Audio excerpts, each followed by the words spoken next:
En la historia gloriosa y terrible de las conquistas militares, hay un nombre que destaca por encima de todos los demás. Un guerrero, un rey, una leyenda. Alejandro Magno.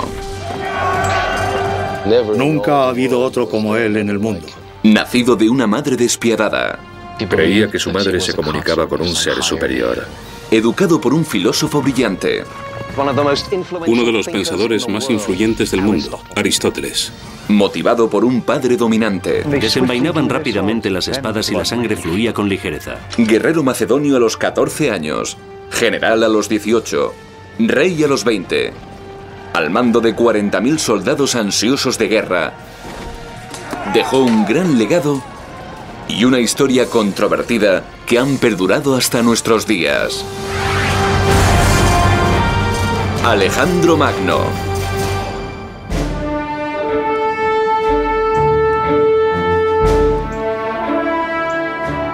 Hace más de 2000 años, este era el hogar de un hombre al que muchos consideran el guerrero más importante de la historia. Estamos en el norte de Grecia, en los restos de la antigua ciudad de Pella, donde se levantaba el palacio del rey Filipo II de Macedonia, padre de Alejandro Magno. Alejandro fue educado aquí en el siglo IV a.C. para conquistar el mundo. Vamos a explorar el recorrido de esas conquistas que se produjeron a lo largo de 12 años y 40.000 kilómetros y cubrieron los territorios de lo que ahora son Grecia, Turquía, Líbano, Egipto, Irán, Irak, Afganistán y Pakistán. Examinaremos la personalidad compleja de un hombre que quizás se consideraba a sí mismo un dios, pero que murió a los 32 años como un simple mortal. Al igual que Alejandro, nosotros también tenemos una misión: responder preguntas que se han hecho los historiadores durante siglos. ¿Quién fue Alejandro? ¿Qué lo motivaba? ¿Y cómo pudo conquistar un imperio tan vasto a una edad tan temprana?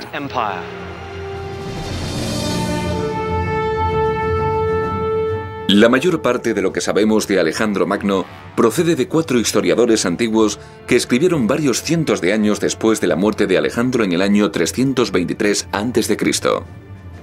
Basaron sus manuscritos en los diarios de hombres que vivieron y lucharon junto a este guerrero legendario. Esos historiadores son Arriano, escritor y estadista griego, Diodoro de Sicilia, Curtio Rufo de Roma y el filósofo griego Plutarco, el único escritor que documentó la infancia de Alejandro y dedicó mucho tiempo a analizar su carácter. Cuando un retratista se propone crear un parecido, confía sobre todo en la cara y en la expresión de los ojos y presta menos atención a otras partes del cuerpo. Del mismo modo, intento yo estudiar las acciones que revelan el funcionamiento del alma. Y así empezamos la historia increíble de un hombre que vivió una corta vida de 32 años, pero consiguió la inmortalidad histórica.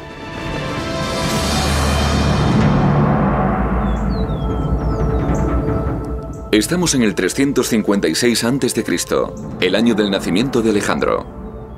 En una zona del norte de Grecia conocida como Macedonia, gobierna el rey Filipo II sobre una población que otros griegos consideran inferior.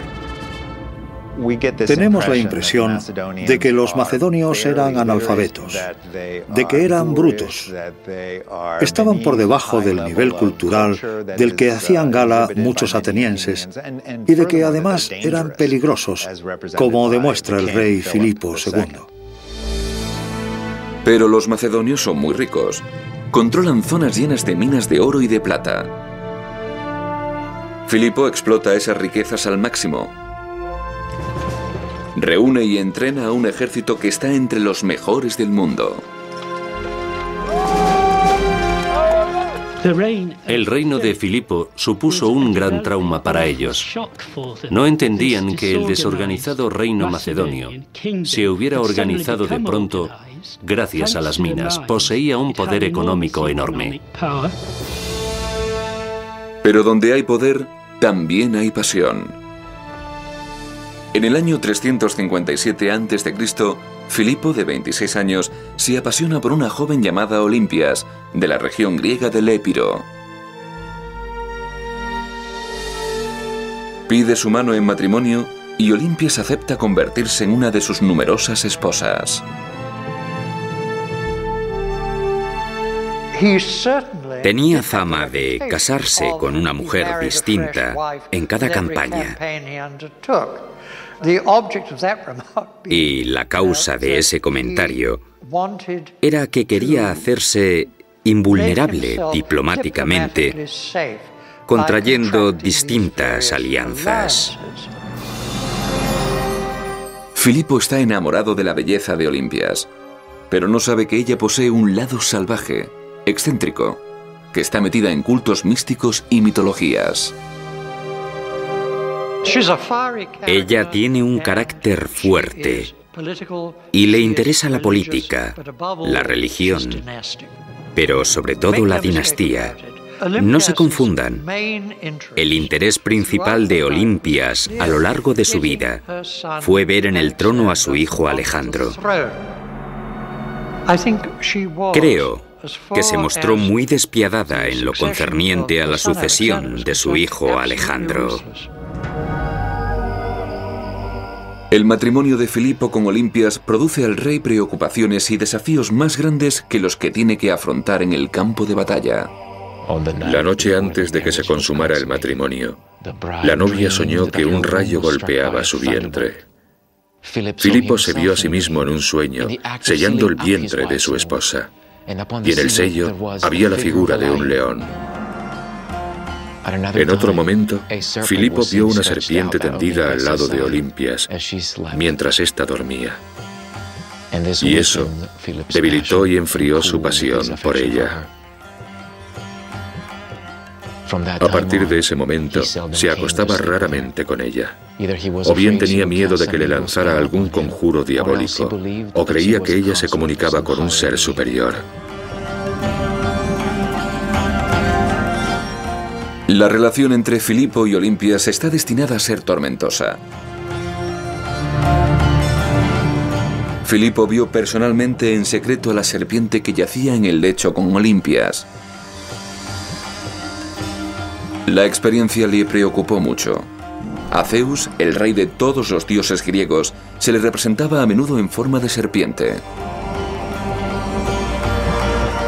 Filipo siente un deseo ardiente por saber si el niño que nacerá de Olimpias ha sido engendrado por él, o quizá, aunque inimaginable, por Zeus. Solo hay un lugar donde pueda encontrar la respuesta: en el oráculo de Apolo en Delfos.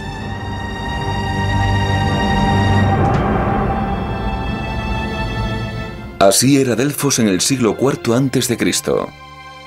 Una ciudad próspera, centro de comercio, de religión y de competiciones atléticas. Esto es Delfos hoy. Las columnas del templo de Apolo se elevan todavía majestuosamente en la magnífica ladera desde la que se divisa el Golfo de Corinto.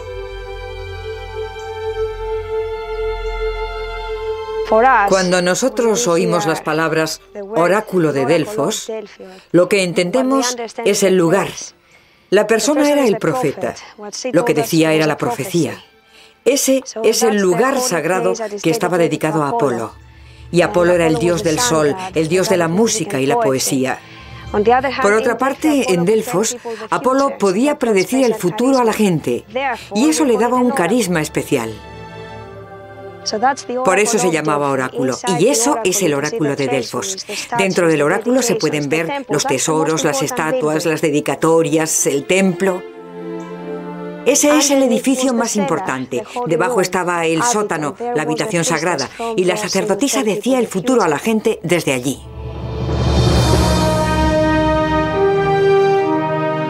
En los meses anteriores al nacimiento de Alejandro, en el 356 a.C., solo hay una pregunta que Filipo quiera hacerle al oráculo de Delfos. ¿Su hijo será hijo de un mortal o de un dios? Filipo envía un emisario aquí a Delfos a consultar con el oráculo de Apolo sobre el significado de lo que ha presenciado. El oráculo, aunque no reconoce directamente que Alejandro sea hijo de un dios, le dice a Filipo que haga sacrificios a Zeus y lo reverencia por encima de las demás deidades. El oráculo añade que Filipo perderá la vista del ojo con el que se asomó al dormitorio y vio a Olimpia con la serpiente. Una profecía que se cumplirá 2 años más tarde, cuando Filipo es herido de gravedad en una batalla. Ese tipo de historias, contadas por los historiadores antiguos, se ven hoy con escepticismo. Todo el mundo dice, oh, bueno, si te asomas por el ojo de la cerradura y ves a tu esposa refocilándose con una anaconda grande, bueno, eso puede trastornarte un poco. Independientemente de su relación con los dioses, el niño que nace de Olimpias en el verano del 356 a.C. está destinado a llevar victorias y tragedias a su país, su familia y a sí mismo, con el nombre de Alejandro Magno.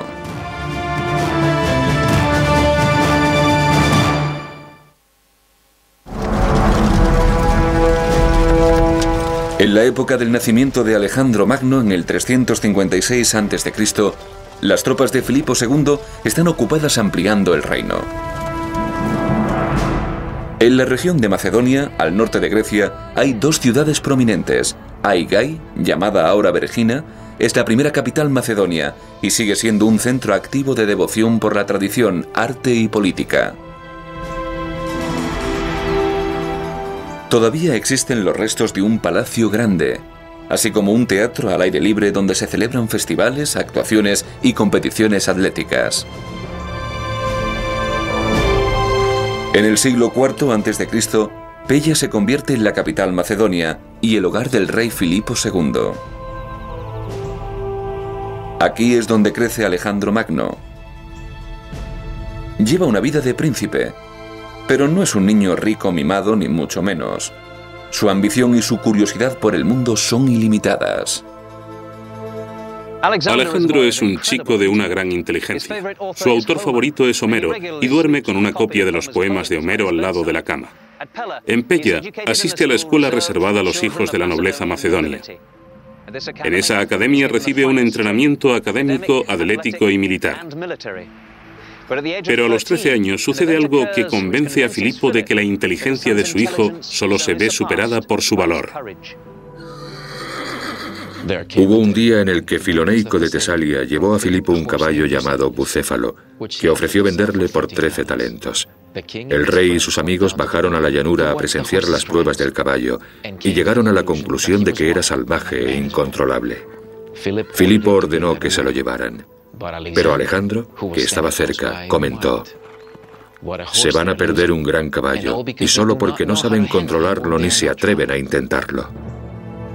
Alejandro se acercó a Bucéfalo, lo sujetó por la brida y lo colocó en dirección al sol, porque había notado que el caballo se asustaba de su sombra.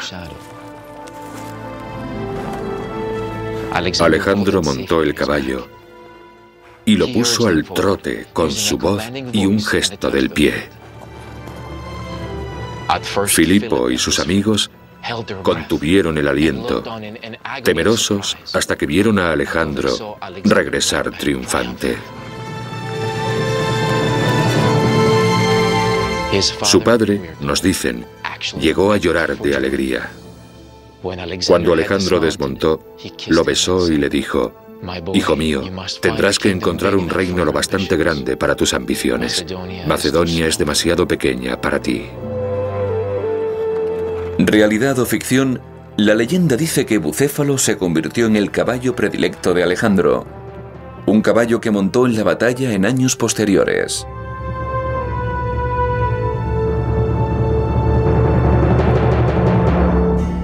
El rey Filipo está tan impresionado con su hijo que decide que los profesores de la corte de Macedonia no pueden ofrecerle el desafío intelectual que merece, y le busca un tutor nuevo.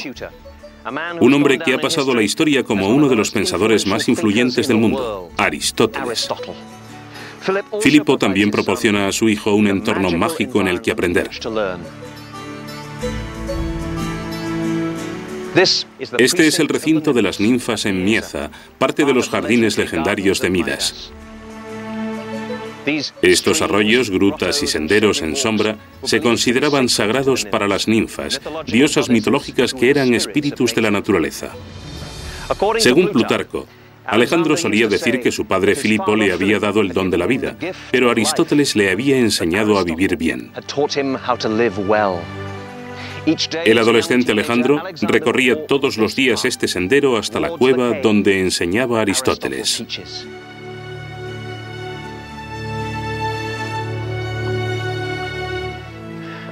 Aristóteles fue una de las mentes más preclaras que hayan existido jamás. Un filósofo cuyas enseñanzas comprendían ética, política, música, medicina, embriología, astronomía, botánica, magnética, óptica, historia, zoología, retórica, poesía y, lo más importante, curiosidad. Él enseña a Alejandro a no dar nada por sabido. Cada situación es diferente. A organizar, a analizar los hechos antes de sacar conclusiones. Añadamos eso a la espontaneidad natural de Alejandro y tendremos la receta del genio. Es en esa época cuando Alejandro pasa de la adolescencia a la edad adulta, cuando conoce a Hefestión, hijo de un noble macedonio. Hefestión se convertirá en su mejor amigo, y muchos creen que también en un compañero íntimo. Cuando Alejandro llega a la adolescencia, tanto a Filipo como a Olimpias les preocupa que se convierta en lo que los griegos llaman un guines, un homosexual afeminado. Y para enderezarlo, a los dos se les ocurre importar chicas alegres, de buena apariencia, que le enseñen lo que tiene que hacer. Y eso suscita la cuestión de qué hacer si eres un joven ligeramente afeminado con un padre dominante, macho, superviril, un hombre de barba grande y un militar victorioso. Y uno se pregunta si la devoción y la amistad de por vida que tuvo con Hefestión no sería porque éste era la única persona con la que podía relajarse y ser él mismo. Lo que de verdad motivaba a Alejandro, y creo que todos los que quieran estudiarlo tienen que darse cuenta, es que le gustaban los problemas relacionados con reunir un gran ejército y utilizarlo para conseguir objetivos estratégicos. Eso era lo que lo motivaba. De un modo brutal, podríamos decir que lo que de verdad le excitaba era matar a otros ejércitos, y que eso le producía mucho más placer que el sexo. Muchos creen que la filosofía de Aristóteles, el instinto de guerrero de Filipo y la pasión de Olimpias por la mitología se combinaron para crear un ser humano extraordinario, Alejandro. Pronto tendría su primera ocasión de probarse a sí mismo en el campo de batalla, pero también se ganaría un enemigo, su propio padre.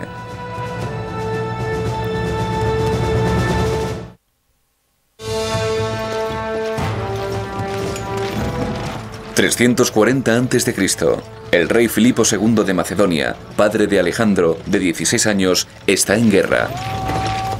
Su objetivo, el control de Grecia. La falange macedonia es el instrumento de guerra más poderoso de Filipo. Soldados muy entrenados que transportan lanzas o sarisas y avanzan en formación cerrada, creando una enorme máquina de guerra en movimiento que es prácticamente imparable.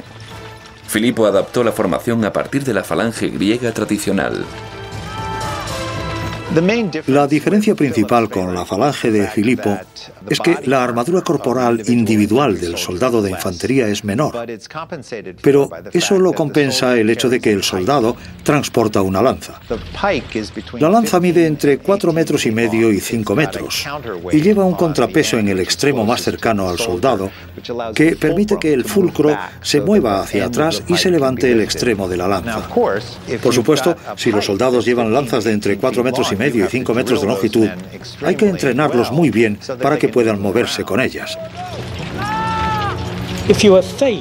Si te enfrentas a una falange macedonia, luchas contra un frente formado por miles de esas lanzas. Tienes ante ti un erizo gigante de acero letal que avanza contra ti. Y tú no puedes atacar con tu espada, mucho más corta. Por eso, siempre que la falange mantuviera su posición, podía cruzar cualquier resistencia, cosa que hacía. Cuando Alejandro cumple 16 años, Filipo controla la mayor parte de Grecia. Pero cuando llegan las noticias de sus victorias, Alejandro no se muestra orgulloso.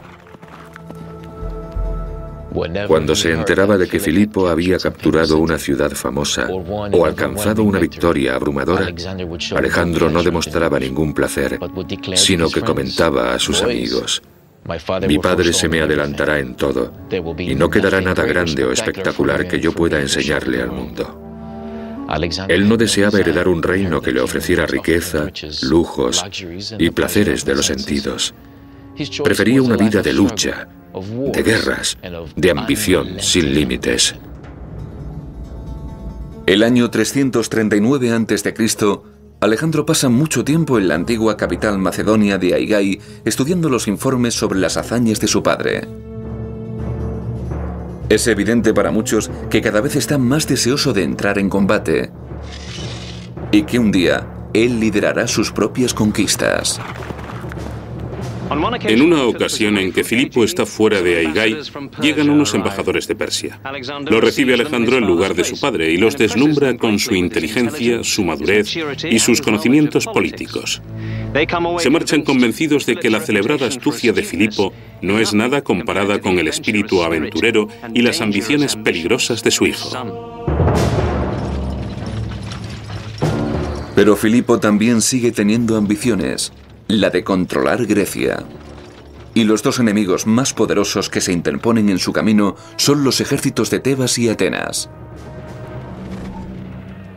Hay un grupo de soldados en particular que tiene una reputación de ferocidad. La banda sagrada de Tebas está formada por 150 parejas de amantes masculinos que comen juntos, duermen juntos y combaten juntos, sin retroceder nunca, luchando siempre hasta la muerte. Para que el desafío sea aún mayor, los tebanos y los atenienses cuentan con armas, soldados y dinero de Persia, considerada la nación más poderosa del mundo. El rey persa sabe que si Filipo completa su conquista de Grecia, pondrá a Persia en su punto de mira. El motivo de Filipo es la venganza por los años que lleva Persia interfiriendo en los asuntos políticos de Grecia y Macedonia. A los gobernantes persas les gustaría ver la ambición de Filipo destruida por las tropas de Tebas y Atenas. El enfrentamiento se producirá en un lugar llamado Queronea, en la Grecia central. Hoy es un mar vasto de campos de algodón. La derrota de Filipo significaría el final de sus conquistas. La victoria lo impulsaría a mover su ejército hacia Asia. El día en el que tiene lugar la batalla de Queronea llega en agosto del año 338 a.C. Alejandro tiene 18 años. Filipo decide que ya es hora de que su hijo se convierta en comandante macedonio. Le da el mando de la caballería, una fuerza de 2000 jinetes que siempre juegan un papel estratégico clave en las batallas de Filipo, atacando al enemigo desde el flanco. El historiador Diodoro empieza su relato de la vida de Alejandro en la batalla de Queronea.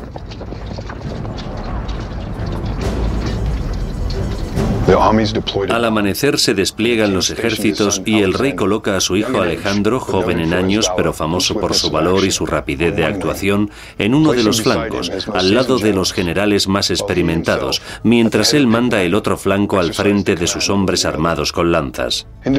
Se colocan unidades individuales donde lo requiere la ocasión. Al otro lado, divididos en línea según sus nacionalidades, los atenienses están al mando de un flanco y los tebanos del otro. Estoy en el lugar de la batalla de Queronea. El rey Filipo empieza la batalla lanzando hacia adelante su falange macedonia.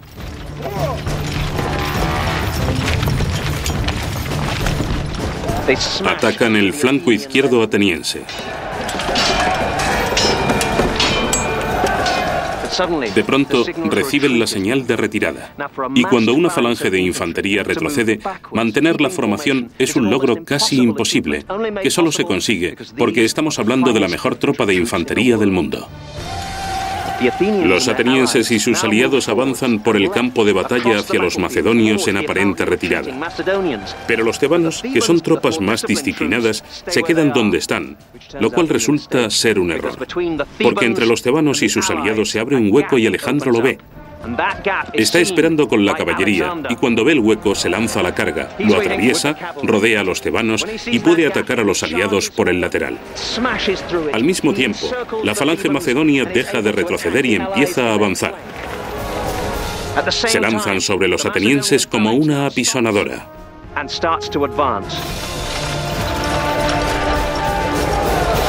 2000 de ellos se rinden.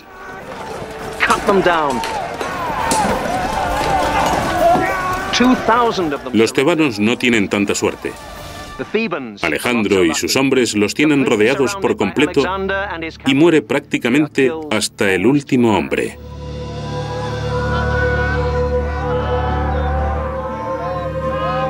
Tras la sangrienta batalla, en agosto del año 338 a.C., los campos de Queronea quedan cubiertos de cuerpos. Filipo logra, con ayuda de su hijo, su objetivo de controlar Grecia. La banda sagrada de tebanos son enterrados aquí, bajo esta estatua de un león. Los muertos atenienses son cremados. La batalla de Querona logró dos cosas. A nivel personal demostró que Alejandro era un comandante eficaz y valiente, de lo que seguramente era la mejor fuerza de caballería que ha visto nunca el mundo. Políticamente estableció el control de Filipo sobre Atenas y la mayoría de las ciudades-estado griegas. Podía permitirse ser generoso, ofreció la paz y liberar a los prisioneros y sus condiciones fueron aceptadas. Alejandro fue enviado a Atenas con una guardia de honor para llevar las cenizas de los atenienses muertos. Pero la relación entre el padre y el hijo estaba a punto de cambiar. Nunca más le encomendaría a Filipo una misión tan importante. La batalla de Queronea pudo haber sido el comienzo de una dinastía macedonia padre-hijo, pero el futuro guardaba un destino muy distinto. Un destino donde no habría un respeto mutuo entre Filipo y Alejandro, sino odio y desconfianza.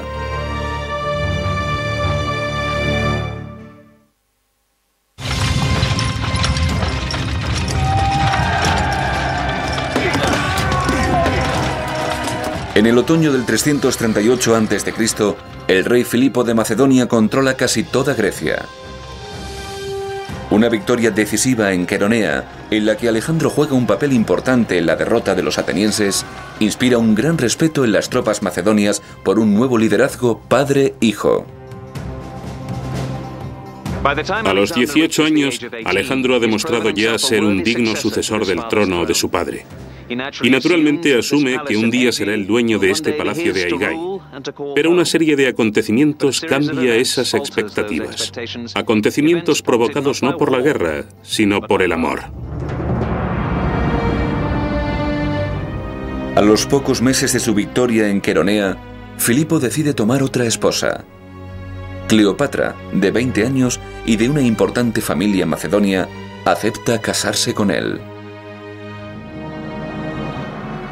Creo que lo que ocurrió fue que un hombre de edad ya madura encontró una mujer joven con la que podía establecer una alianza de matrimonio con una familia importante macedonia y decidió hacerlo. Se trata de un hombre que tiene casi 50 años y se casa con una mujer 30 años más joven que él. Dejaré que saquen ustedes sus conclusiones. Independientemente de su motivación, la decisión de Filipo de casarse con Cleopatra provoca una pelea importante con Alejandro y su madre Olimpias. Si Cleopatra, que es macedonia, da a luz un hijo varón, este ocupará el lugar de Alejandro como heredero legítimo al trono de Filipo,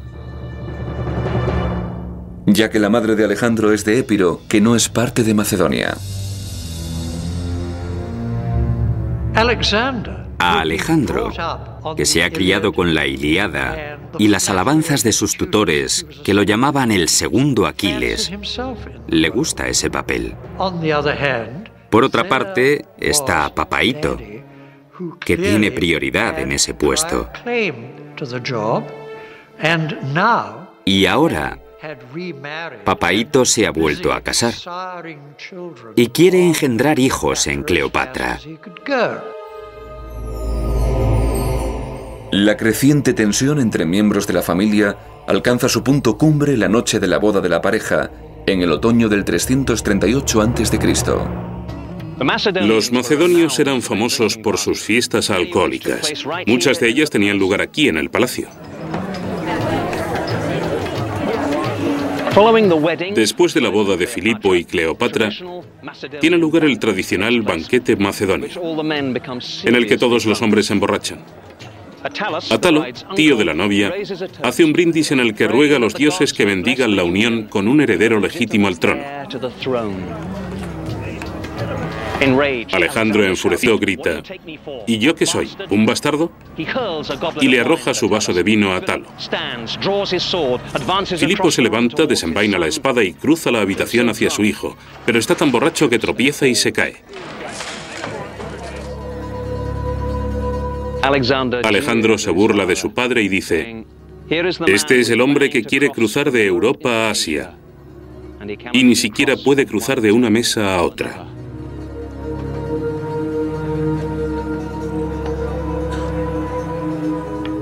Ese incidente destruye la relación padre-hijo que se había formado a lo largo de 18 años. Destruye el potencial para una colaboración militar que es a menudo la base en la que se fundan dinastías familiares. Después del escándalo del banquete de bodas, Alejandro y su madre Olimpias parten al exilio. Pero Filipo no tarda en darse cuenta de que el Estado necesita un heredero al trono reconocido y él necesita un buen comandante. Convence a Alejandro para que vuelva a casa, pero Olimpias no regresa. A pesar de la reconciliación, no hay garantías de que Alejandro vaya a ser rey algún día. Al año de la boda, Cleopatra da a luz un hijo. Si Filipo vive lo suficiente, el trono no será para Alejandro, sino para su hermano, que es macedonio de pura raza.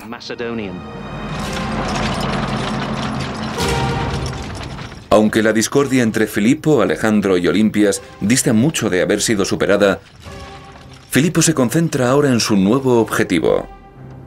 Con Grecia bajo su control, quiere extender su reino por Asia. Envía una pequeña expedición de tropas a la costa occidental de Asia al mando de su general Parmenio para que estudien los obstáculos y establezcan una cabeza de puente. Parmenio era su general más antiguo, un hombre muy importante para él. Era su mano derecha y de toda confianza. También era un conspirador político de primer orden. Y sus mayores ventajas eran, primero, su fidelidad absoluta a Filipo y, segundo, su habilidad indudable como general. Pero antes de emprender su viaje por Asia, Filipo decide una vez más consultar a los dioses. Filipo envía un emisario a Delfos para que pregunte si podrá vencer a Darío, el gran rey de Persia. La respuesta que recibe es ambigua. El toro está engalanado, el sacrificio está listo. Filipo interpreta eso como que Darío será sacrificado como una víctima en el altar, pero el verdadero significado de la profecía resulta ser muy diferente. Filipo hace planes enseguida para realizar sacrificios. Quiere que en las festividades participen tantos griegos como sea posible, por lo que organiza competiciones musicales y banquetes espléndidos para sus amigos e invitados. Está decidido a mostrarse ante Grecia como una persona amable. La celebración de Filipo tiene lugar en terrenos del palacio de la antigua capital de Aigai. Es octubre del año 336 a.C. Este es el teatro del Palacio Real de Aigai.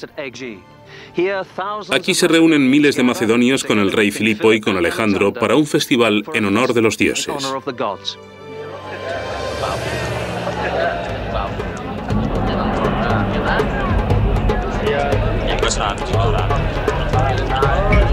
Es un acontecimiento feliz para todos, excepto para un hombre, Pausanias, un miembro de la Guardia Real. Según el historiador antiguo Diodoro, Filipo aprecia a Pausanias a causa de su belleza. Pero cuando el rey se encapricha de otro joven, Pausanias reacciona mal. Acusa al joven de ser un hermafrodita promiscuo. Pausanias es castigado por eso. Lo llenan de vino hasta emborracharlo, y cuando está inconsciente, lo entregan a los muleros del rey para que abusen de él en una borrachera. Más tarde se queja ante Filipo de esos abusos, pero el rey no actúa contra los responsables. Pausanias, enfurecido, se acerca a Filipo, lo apuñala y huye. Pero cae muerto antes de que pueda escapar. Alejandro corre hacia su padre, pero es demasiado tarde. Filipo muere el 336 a.C.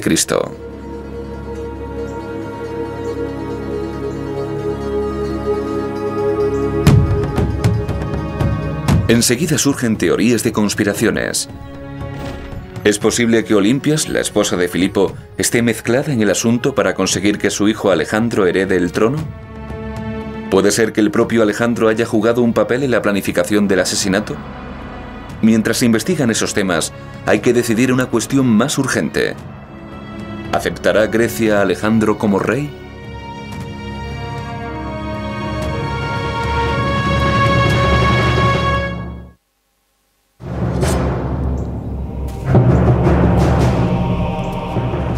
Cuando el rey Filipo de Macedonia cae asesinado en el 336 a.C., no hay duda de que uno de sus guardas asesta el golpe mortal. Pero al igual que en asesinatos más modernos atribuidos a asesinos en solitario, surgen preguntas sobre si es posible que haya otros mezclados en el complot. Surgieron teorías de conspiraciones desde el comienzo. Sobre todo después de que Pausanias muriera tan convenientemente a manos de antiguos compañeros de clase de Alejandro, lo que hacía ya imposible que pudiera hablar.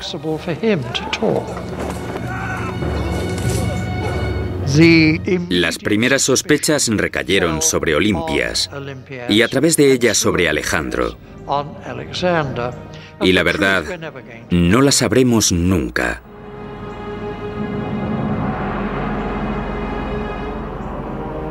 Después de una cremación ceremoniosa, los huesos de Filipo y sus posesiones más preciadas son colocados en el interior de una cámara funeraria que se cubre con toneladas de tierra.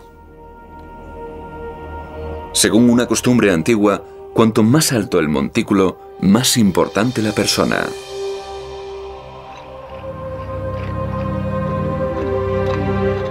Siglos después, los arqueólogos tendrían en cuenta ese dato a la hora de decidir dónde cavar en una zona de Vergina, en Grecia, no lejos del antiguo Palacio Real de Aigai.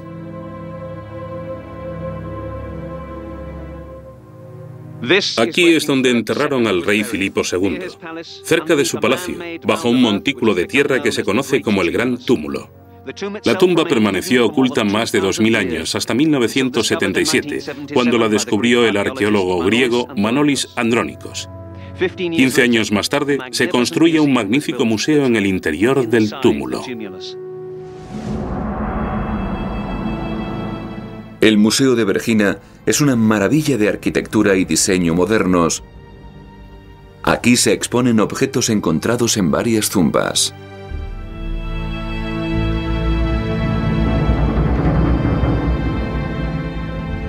Esta es la cámara funeraria de Filipo II. Cuando me enteré del descubrimiento no podía creerlo. Y como yo, muchos arqueólogos. No se había descubierto ninguna tumba macedonia a esa escala. Pero ahí está.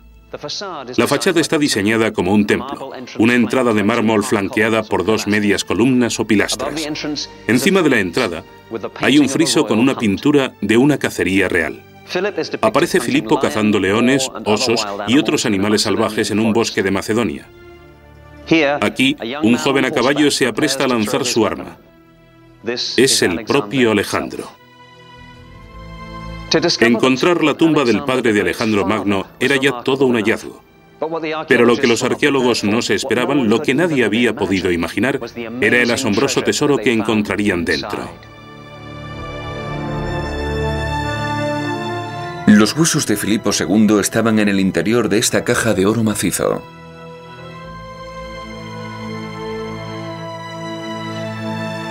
Dentro de la cámara funeraria estaba también su corona de hojas de oro y su armadura de guerra, con petos, cascos y escudos. Inmediatamente después del entierro de su padre, Alejandro se enfrenta al desafío más importante de su joven vida: probar a los ciudadanos de Macedonia que merece ser rey.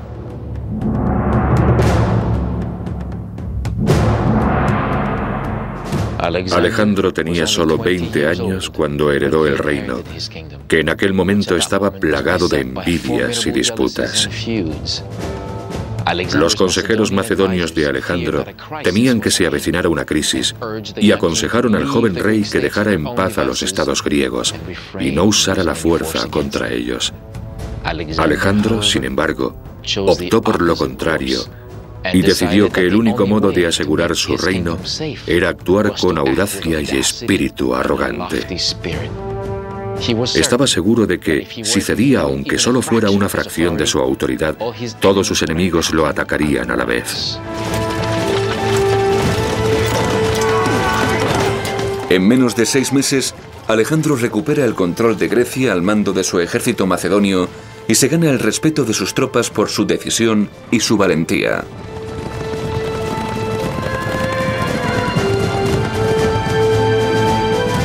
Para horror de Cleopatra, que se suicida después, Olimpias, la madre de Alejandro, ordena la ejecución del hijo recién nacido de Filipo, dejando al suyo como único heredero posible al trono de Macedonia. El rey Alejandro vuelve entonces su atención hacia lo que se convertirá en el objetivo de su vida: la conquista de Persia. Pero antes, siguiendo la tradición de su padre, decide buscar el consejo del oráculo de Delfos para ver si de verdad está destinado por los dioses a derrotar a Darío y gobernar toda Asia.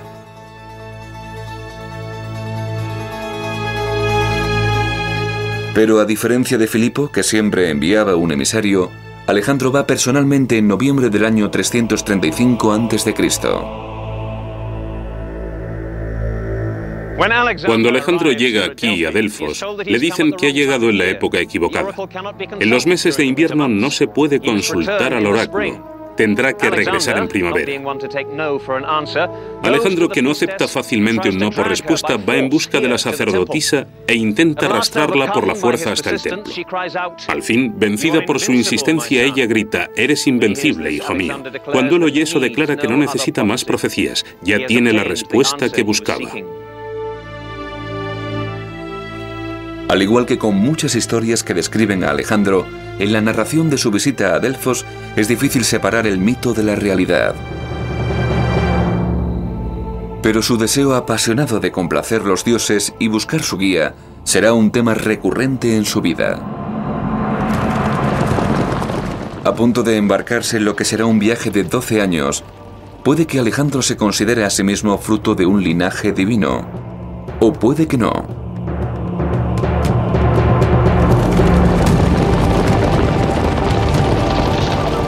Cuando parte para Asia, su madre le dice que a su regreso le revelará un secreto increíble sobre su vida. Muchos creen que Olimpia se refiere a la cuestión a la que solo ella puede responder. ¿Es Alejandro hijo de un dios? ¿O es un mero mortal?